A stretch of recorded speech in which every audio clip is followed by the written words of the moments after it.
بسم اللہ الرحمن الرحیم الف لام میم ذالک الکتاب لا ریب فیہ آمنت باللہ صدق اللہ العظیم وصدق رسولہ النبی الکریم الامین یا صاحب الجمال و یا سید البشر من وجہک المنیر لقد نور القمر لا يمكن الثناء كما كان حقه بعد الخدا بزرگ توئی قصہ مختصر ان اللہ وملائکته یصلون علی النبی یا ایھا الذین آمنوا صلوا علیہ وسلموا تسلیما اللہم صل علی سیدنا مولانا محمد مبارک وسلم وصلوا علیہ۔ اللہ رب العزت کی حمد اور ثنا کے بعد ہدیہ درود و سلام آقا علیہ الصلوۃ والسلام کی بارگاہ میں عرض کرنے کے بعد دعا ہے اللہ کریم ہم سب کا مل بیٹھنا اپنی بارگاہ کے اندر قبول و منظور فرمائے۔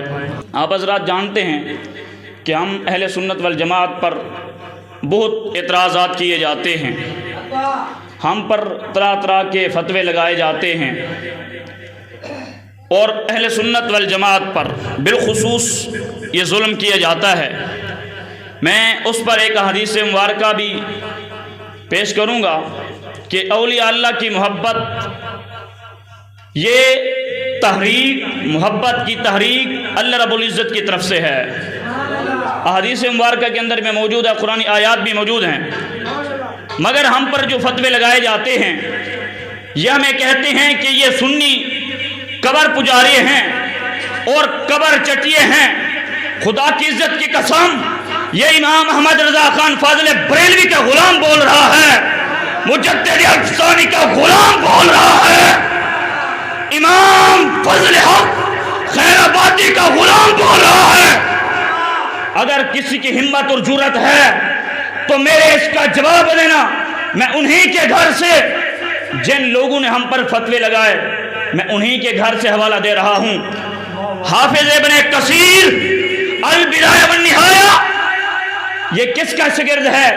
یہ اس کا شاگرد ہے جو ساری زندگی ہم سنیوں پہ فتوے لگاتا رہا۔ ابن تیمیہ جب وہ مرا، سنے اس پر، اس کے مرنے پہ کیا ہوا؟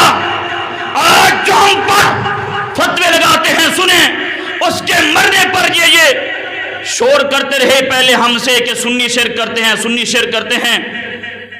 البدایہ والنہایہ جلد نمبر 13 اور 14 صفحہ نمبر 592 جو جلد نمبر 14 ہے اور بیروت کا چھاپا ہے، اس کے اندر لکھا ہے کہ جب ابن تیمیہ مر گیا، جالس جماعت عنده قبل الغسل، کہ جب ابن تیمیہ مرا، جالس جماعت، ایک جماعت آگر اس کے پاس بیٹھ گئی اور کیا کیا انہوں نے؟ عنده قبل الغسل، غسل سے پہلے آئے اور آ کر بیٹھ گئے، وَقَرَأُوا الْقُرْآنَ، قرآن پڑھتے رہے۔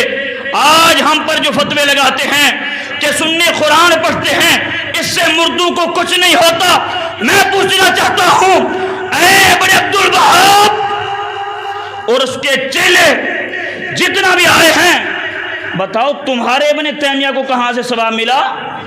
اور پھر صرف اتنا ہی نہیں، آگے لکھا ہے فَتَبَرَّكُوا بِرُؤْيَتِهِ، اور اس مرے ہوئے ابن تیمیہ کو دیکھ کر فَتَبَرَّكُوا بِرُؤْيَتِهِ، دیکھ دیکھ کر تبرک حاصل کر رہے تھے۔ میں ابن تیمیہ کے اولاد سے پوچھنا چاہتا ہوں، بتاؤ اے توحید کے ٹھیکیداروں، بتاؤ اے توحید کے علمبرداروں، کہاں قرآن میں آیا ہے کہ جب ابن تیمیہ مر جائے تو تم نے اس پہ قرآن پڑھنا ہے؟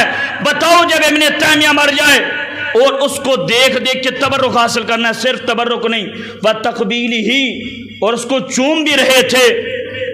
اور پھر صرف آگے سننا، صرف اتنا نہیں، ثُمَّ انصَرَفُوا، پھر جب وہ مرد چلے گئے، قرآن پڑھتے رہے، اس کو دیکھتے رہے، ثُمَّ انصَرَفُوا، جب مرد چلے گئے، ثُمَّ حَضَرَ جَمَاعَةٌ مِّنَ النِّسَاءِ، پھر عورتوں کی جماعت حاضر ہو گئی، انہوں نے آ کر کیا کیا؟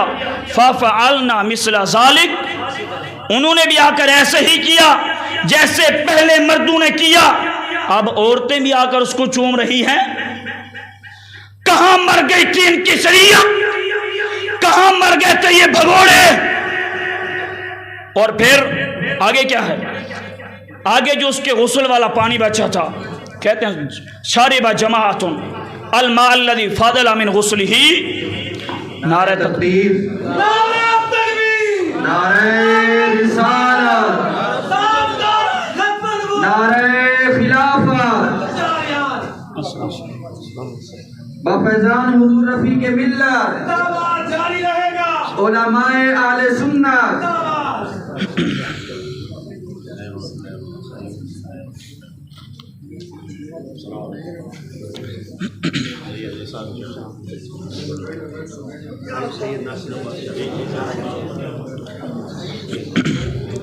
بس میں ختم کرنے لگا ہوں، بیٹھے آخر میں صرف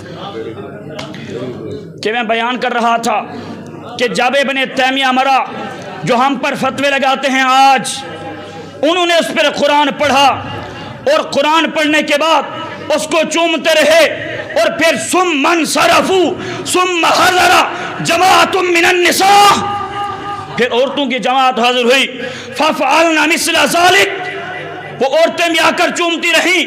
ان سے پوچھا جائے اور ان کا پیچھا کیا جائے کہ مرد تو چلو آئیں، پھر عورتیں کہاں سے آئیں؟ پھر ایک دو بندے نہیں، وہاں جماعت کہ چھپا ہوا نہیں، جماعت کی جماعت حاضر ہوئی۔ ثم حاضر جماعت من النساء ففعلنا مثل ذلك، اور آگے کیا ہے؟ شارب جماعت الماء الذي فاضل من غسلہ، کہ جو اس ابن تیمیہ کو غسل دیا گیا تھا اس میں سے جو بچا ہوا پانی تھا وہ بھی پی گئے۔ اب اس سارے کو تبرک سمجھ کر پی رہے تھے۔ جو ہم پر شرک کے فتوے لگاتے ہیں، انہوں نے ابن تیمیہ کے مرنے پر قرآن پڑھا، ابن تیمیہ کو چوما۔ اٹھاؤ البدایہ والنہایہ، حافظ ابن کثیر، جلد نمبر 13 اور 14، صفحہ نمبر 592 اٹھائیں اور جا کر ان کا تعاقب کریں، ان سے پوچھیں کہ تم ہم پر فتوے لگاتے ہو۔ میں صحیح کی بارگاہ میں عرض کروں گا کہ میرے لیے بھی دعا فرمائیں، اللہ تبارک و تعالی ہم سب کا مل بیٹھنا اپنی بارگاہ کے اندر قبول و منظور فرمائے۔ وآخر دعوانا الحمدللہ رب العالمین۔